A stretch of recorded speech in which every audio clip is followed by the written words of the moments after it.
Para sa mga kabataan, okay, ako ay may tatlong bagay na gustong ipahatid na mensahe.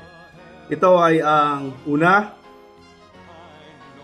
am I glorifying myself? Ikalawa, am I glorifying others? At ang ikatlo, am I glorifying my God?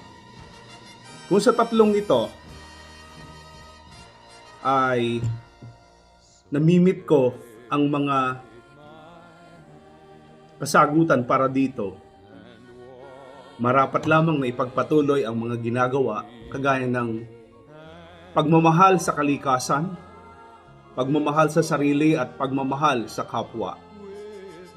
Kagaya ng mga nangyari at mga aming ginagawa dito sa loob ng farm, pinakita ko na ginagawa ko na mahalin ang lupa upang magkaroon ng isang magandang lupa, magkaroon ng isang magandang ani, magkaroon ng isang magandang bukas.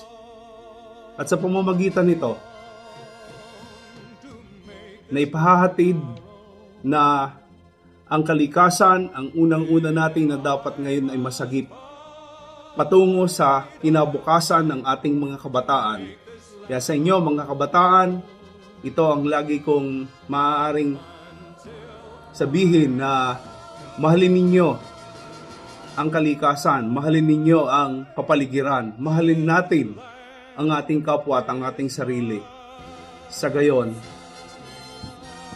mag-glorify natin ang nagbigay sa lupang ito na ating tinitirhan.